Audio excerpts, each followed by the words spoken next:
पीछे लेटने के बाद तो तुमसे यहाँ क्या पत्ती पे हाथ मार कर कह रहे थे कि हम चमारों को तमीज़ सिखा देंगे अच्छी से। यहाँ कोई चमार बारात नहीं चढ़वाने का, ये कह रहे थे। ये बात कही उन्होंने। 28 तारीख को बड़े भाई चंद्रशेखर जी पर हमला हुआ। ये हमला भाई चंद्रशेखर जी पर नहीं था, ये पूरे बहुजन समाज पर हमला था।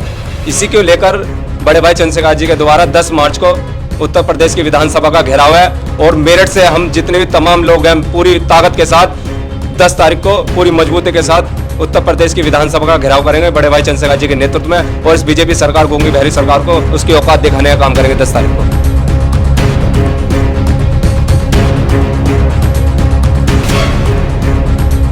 जो ठाकुरों का काम है, ठाकुरों की चलती है। बारात में ठाकुरों के डीजे बजेंगे, चमारों को कोई डीजे नहीं बजेगा, कोई बारात नहीं आएगी इस गांव में। बारात में झूले को पीटता है, सारी बारात को पीटता। नमस्कार, मैं उमेश करुणा और आप देख रहे हैं बीएच न्यूज नेटवर्क। इस वक्त हमारे साथ है सागर लिसाड़ी, जो कि आजाद समाज पार्टी के संस्थापक सदस्य हैं और काफी मुखर रहते हैं। समाज के अंदर कहीं भी यदि कोई भी अत्याचार होता है, जैसे कि आज के दौर में चल रहा है, दलितों की बारात को पीटा जा रहा है, दूल्हों को घोड़ी से उतारकर उनको भी प्रताड़ित किया जा रहा है। अभी हाल फिलहाल में सरदने के जो एक कालंदी गांव है, वहां पर भी ऐसी वारदात हुई थी जिसमें सागर लिसाड़ी काफी मुखर आवाज उठाई, टीम के साथ पहुंचे और हमने वहां देखा कि कैसे समाज एकजुट हुआ। तो हम बात करेंगे सागर लिसाड़ी से कि जो आपके अंदर इतना जुनून है, ये आता कहाँ से है? जी देखिए, पहले तो मेरे क्रांतिकारी जय भीम। देखिए, ये जो जुनून है हमें अपने महापुरुषों से सीख कर आता है जी।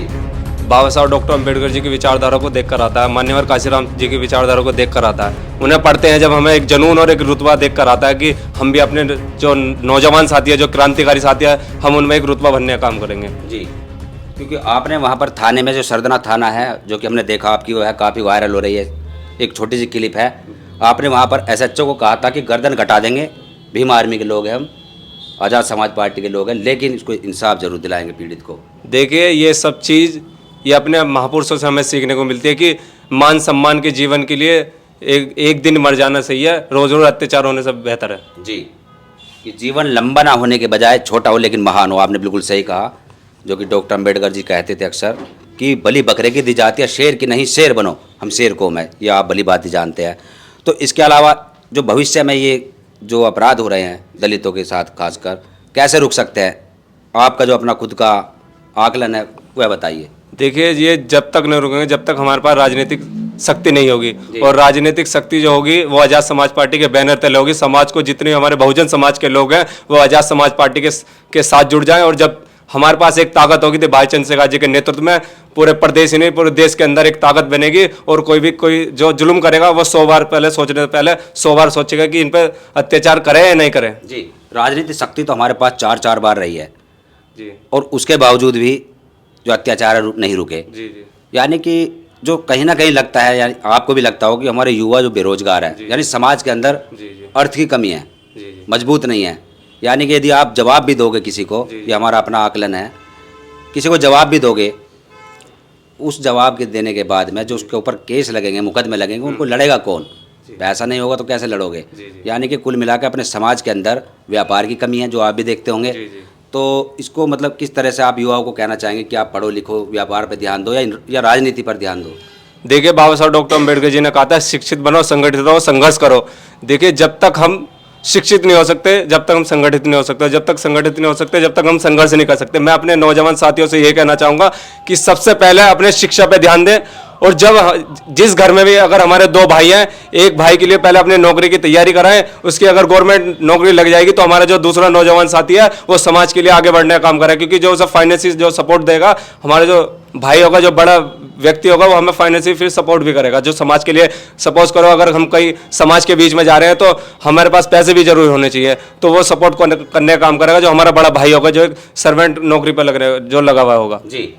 तो इसके अलावा जो समाज के अंदर आज जो हमारे महापुरुषों की, संतों की विरासत थी, जी जी, उसकी ओर समाज को कैसे देखते हैं आप? जैसे कि पाखंड को लेकर अगर हम बात करें, कांवड़ यात्रा में जाते हैं आप, मतलब आपको तो नहीं कहेंगे हम, लेकिन समाज के आपके जैसे लोग जो कि एक यंग है, जी, उधर भीड़ में हिस्सा बन रहे हैं। देखिए, हम जितने भी नौजवान जो साथी हैं, हम उनके बीच में जा रहे हैं, उन्हें समझाने का प्रयास कर रहे हैं, क्योंकि भारतीय संविधान सभी धर्मों को आज़ादी देता है मानने की, लेकिन हम अपने समाज के बीच में जा रहे हैं, वहाँ पर अपनी बात रख रहे हैं कि हमें ऐसे धर्म को मानना चाहिए जो सबको समानता का प्रतीक देता हो, क्योंकि बाबा साहब डॉक्टर भीमराव अम्बेडकर जी ने जो आसमान का जो रंग नीला है वो सबको समानता का प्रतीक देता है। इसलिए हम डॉक्टर अम्बेडकर जी की विचारधारा से जुड़े हुए हैं, इसलिए हम पाखंडवाद को नहीं मानते, ना ही भीम आर्मी मानती और ना ही आज़ाद समाज पार्टी मानती पाखंडवाद को। जी जी। तो जो आपके रिलेटिव है या आपके भाई बंधु है, उनको तो हम देखते हैं कि वो जागरण भी करा रहे हैं आजकल।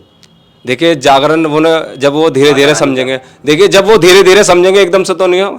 अगर कोई बच्चा है वो एकदम से बड़ा तो नहीं होगा, धीरे धीरे बड़ा होगा। ऐसे हम समाज के बीच में जा रहे हैं, अपनी बात रख रहे हैं, और धीरे धीरे ये प्रयास होगा कि इस पाखंडवाद को खत्म करने का काम भीम आर्मी आज़ाद समाज पार्टी के लोग करेंगे आने वाले समय में। जी जी, बहुत बहुत धन्यवाद। देखिए सागर लिसाड़ी ने बहुत ही अच्छी बात रखी, पाखंड को लेकर भी बात हुई, राजनीति को लेकर भी बात हुई, और जो समाज के अंदर चल रहा है आजकल, हमारी बारातें पिट रही है, दूल्हे पिट रहे हैं, काफ़ी शर्मसार कर देने वाली ऐसी घटनाएं हो रही है, और उसको लेकर भी सागर लिसाड़ी ने अपना आकलन बताया कि शिक्षा ही जरूरी है, शिक्षित बनेंगे उसके बाद संघर्ष करेंगे, संगठित होंगे, बाबा साहब अम्बेडकर जी का फॉर्मूला है, और उसके बिना हमारे ऊपर अत्याचार नहीं रुक सकेंगे। 28 फरवरी को आज़ाद समाज पार्टी के संस्थापक व नगीना से सांसद चंद्रशेखर आज़ाद के ऊपर एक बहुत बड़ा हमला हुआ था मथुरा के अंदर, और उसको लेकर देश भर में काफ़ी एक रोष है, और ख़ास तौर पर आज़ाद समाज पार्टी के व भीम आर्मी के जो युवा है, कार्यकर्ता है, उनके अंदर काफ़ी रोष देखने को मिल रहा है, जिसमें कि सागर लिसाड़ी बताएंगे 10 मार्च को जो एक बहुत बड़ा प्रोटेस्ट किया जाएगा, विधानसभा का घेराव किया जाएगा, क्योंकि क्या तैयारी चल रही है, क्या रूपरेखा तैयार हुई है। जी सागर जी। देखिए 28 तारीख को बड़े भाई चंद्रशेखर जी पर हमला हुआ। ये हमला भाई चंद्रशेखर जी पर नहीं था, ये पूरे बहुजन समाज पर हमला था।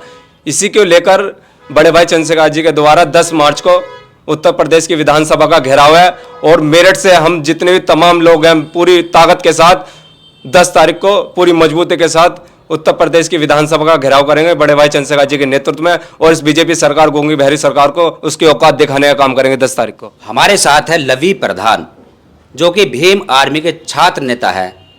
एक छात्र की एक अपनी रूपरेखा होती है, एक बहुत बड़ी ताकत होती है। तो लवी प्रधान जी, जो कि भीम आर्मी में आप काफ़ी समय से एक्टिव है, और चंद्रशेखर आज़ाद के ऊपर जो हमला किया गया, जो हमला हुआ उसके बाद आपकी क्या रूपरेखा है, क्या मतलब आपके अंदर इस समय विचार चल रहे हैं, बताइए।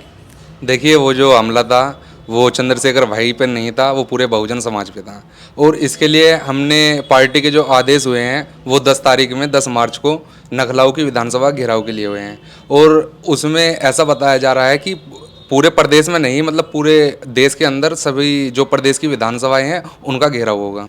तो इस खबर पर आपका क्या कहना है, कमेंट्स में अपनी राय जरूर दें, और देखते रहिए BH न्यूज़ नेटवर्क। फिर मिलेंगे ऐसी खबर के साथ। जय भीम, जय भारत, जय संविधान, जय विज्ञान। धन्यवाद।